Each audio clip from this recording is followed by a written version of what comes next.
續翻嚟啦，我哋66現金術之投資測算術啦，直播室啦有 Johnny 啦同阿林師傅喺度噶。師傅啱啱過去咧就清明節啦，咁啊好多人咧就回鄉祭祖啊嚇，咁啊而家咧其實內地咧都好文明噶，以前咧我哋啲阿爺啊嗰啲山墳咧真係喺個山嗰度啊嘛，但係我好奇怪就係以前咧到底有冇師傅幫佢哋擇個方向啦，定還是係就住個祖墳，譬如太祖阿爺嗰個位，即係就擺咗喺嗰度，跟住啲子孫啊，即係到我爺嗰輩啊，就擺翻落去同一個附近咧。咁我細個咧，我有印象嘅，每一年咧都要斬草啊，跟住撥開晒周邊嗰啲草啊，先揾得到嘅。而家啲人笑話，仲有㗎，喺啲內地嘅3、4線城市咧，都仲係每一年啲草生到唔知咩樣，咁啊年年都要揾一次嘅。所以我就奇怪，以前咧係到而家或者近代呢幾十年啦，嗰啲風水地、墓地係點樣揾出嚟咧？佢哋會有冇真係做過呢啲咁嘅即係叫做係抉擇咧？係呢個問題問得好好。我首先答你咧就係以往都有嘅，特別我哋廣東呢邊咧就好緊要嗰個太公嗰掛山啊、山墳咧個定向啊、位置啊咁樣嘅。咁大家要留心咧，就係當然啦，你嗰個氏族或者你個村落比較富裕啲嘅，或者比較強勢啲嘅，嗱呢樣嘢記住啦。我哋喺咁多嘅即係一啲簡單嘅我哋叫地域志裏邊嘅記錄咧，成日咧村同村咧唔係打村 BA， 係真係為咗有啲地咧或者有啲權益咧就真係打交嘅吓。咁呢個咧亦都睇翻條村男丁夠唔夠興旺。咁啊男丁夠唔夠興旺咧，亦都同嗰個祖墳有啲關係，所以咧大家都覺得息息相關嘅。人丁興旺，自然咧嗰個力量同埋嗰個即係能力就強大啦，所以霸嘅嘢更加多啦。嗱咁其實每一個村落咧，對喺廣東呢度咧，肯定有人咧就請咗唔同嘅先生，舊時叫師傅，唔係叫師傅叫先生幫手度個祖墳嘅吓。咁啊度得好唔好咧？第一就睇翻嗰個師傅嘅功力啦，但係第二樣嘢咧就係你自己本身你所能夠控制嗰啲地域係咪真係好風水先？如果你自己嗰啲地域都唔係話好風水嘅，咁你就盡做嘅咋都係。係不過時移世易啦，以前咧可能俾人覺得係農村嘅地方咧，而家都城市化咗，山頭咧都被人哋剷平咗去發展經濟啦。所以咧我鄉下嗰啲墳咧全部遷晒㗎啦，或者清晒㗎啦，嗰啲山頭反而咧就用條村嘅名義咧就起咗啲安置所、靈灰安置所。咁啊嗰啲又係祠堂，又當係祠堂，又係當嗰啲總之成條村嘅人就擺入去啦，類似骨灰龕咁樣啦。係啦，冇錯，類似骨灰龕。跟住開頭咧就唔使錢嘅，因為你遷墳我要補償翻俾你咁就。不過咧就每家每族咧就自己揀定幾個位，咁啊如果你想要靚啲嘅就去投一投嚇，要投嘅都要有嘅俾錢興建啊嘛，大家成條村啊嘛，咁就會揀翻啲靚嘅位，又或者咧佢會一早安排晒，你個家族就全部都係咁啦，你報咗嗰個廳有幾多個，你自己揾位揀啊咁。通常我哋就見到啦嚇，翻去就係一啲比較中高層啦，即係擔梯先攞到嗰啲位置咯，個風景好啲啊，我諗住。唔係話清理嘅時候有啲問題咩？通常大堂正中嗰啲會貴啲噶嘛。偏側邊啲啦，每一次翻去咧都要攞個梯咧行到埋去，企上去捧落嚟嘅。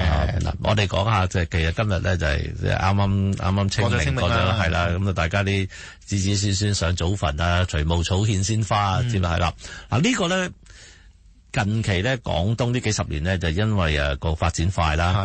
咁有時有啲土地嘅徵用咧，就會令到咧好多一啲村落啊或者氏族啊，佢哋一定要遷祖先嘅墳嘅。咁好多矛盾都出咗嚟啊！之前都見到，係啊，而家都有，到今時今日都有。但係近期咧就可能即係有關單位嘅體諒啦，大家選擇嘅地方或者選擇嘅嘢多咗啦，咁啊令到近期遷墳嘅幅度會多咗。但係我想同大家傾下咧就係。除咗話個周圍嘅環境改變咧，仲有一樣嘢咧，呢樣嘢咧就係過去嗰個即係對於嗰個生態環境啊，或者個 ecosystem 咧，唔係咁識得去考量。我哋有好多地方種咗大量嘅桉樹啊！嗰啲農村咧就俾人哋租咗啲山頭，買冇可能嘅，即係點解咧？大家都知道，所有土地都屬於國家㗎，咁租咗人哋嗰啲山頭咧，就愛嚟種桉樹。咁我種桉樹主要原因就係愛嚟做紙張啦，因為塊大啊嘛。但係桉樹嘅破壞力就好強嘅，就會攞咗人哋咧土地嗰啲養分得好犀利嘅，變咗咧種得一兩組即係桉樹之後咧，當地嘅水土流失就非常之嚴重嘅。咁而家廣東或者就算福建嗰邊都有咁嘅情況咧，就係好多嗰啲土地咧，突然之間咧貧瘠得好犀利。嗱，呢個咧我哋可以你話，哎呀師傅你迷信又好，或者你唔係啊，有人真係叫佢做斷子絕孫樹啊。冇錯啊，咁咧令到當地嘅水土流失得好犀利。跟住就反映喺邊度咧？真係即係嗰個氏族或者嗰個村落裏邊嘅人丁嗰個健康問題嚇。咁啊，大家咧而家就開始醒覺啦。咁咧近期咧會多咗啲人咧就問咧，我祖先要遷墳啦嚇。咁呢個遷墳咧就係一個好特別嘅，即係一個情況嚟嘅。嗱，當然頭先阿 Johnny 都講過啦，早期就揾咗個先生睇咗幅地，當然係揾到當時係最好嘅選擇啦。當時梗係最好啦。但係後邊先種桉樹啊嘛，桉樹係個經濟價值高，係啦，因為即刻可以做整一塊大雞咁樣啦。咁而家個情況出現呢，就係大家可以即係政府亦都有關單位，亦都俾大家可以重新揀過，咁啊多咗好多地方俾佢揀。但係問題又嚟啦。近地嗰啲咧已經種咗桉樹噶啦，而家咧就走去大深山裏邊咧再揾嗰啲地咧，有機會咧唔係原先嗰條村落嘅，咁啊 create 咗個新嘅問題啦。究竟俾唔俾佢咧？嗱，我哋牽涉嘅問題就係我哋會幫佢揀啦，盡量揾到好嘅地方啦。但係另外一個問題牽涉咧就係究竟第時係唔係再承認呢個土地係屬於你哋嘅咧？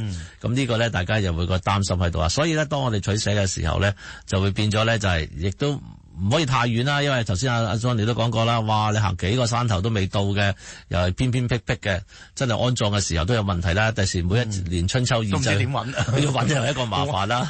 都要擺定個 GPS 或者擺定個嗰個蘋果搜尋器啊，要好準添嘅啫。係啦，咁呢個情況咧就係而家要面對嘅問題咯。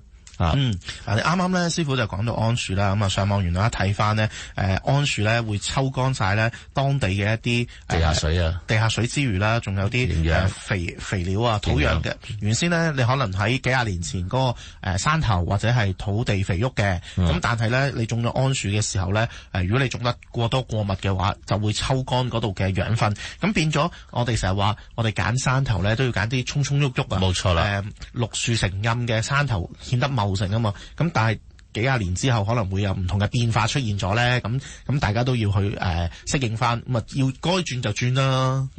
所以咧，而家就開始少咗我哋嘅，即係我哋中國呢邊少咗揀地方種桉樹咯。因為呢啲咧就係當時咧大家唔知道，亦都有啲外來嘅資金咧覺得喺你哋度種好過喺你個國家度種咁嘅情況啦。亦都有啲人就話唔會嘅，其實只要你種得啱嘅話咧，就唔會抽乾地下水咁啊。但係你都喺嗰度種咗啊嘛，又話唔會抽乾嗰啲肥土肥力啊，咁所以大家都要睇觀察咯，即係可能頭嗰幾年唔種得唔多就冇咩事，但係種得多可能過咗個度啊嘛。其實我哋不嬲都有呢個問題嘅，就係當嗰樣嘢市場嘅價值高嘅，就一窩蜂去做嘅。由東莞當年嘅卡拉 OK 就已經有呢個情況啦。哇！你嗰條村種原來咁好經濟效益嘅，咁我條村就種多啲咯。咁當時都係咁噶啦。好啦，咁今日咧就先。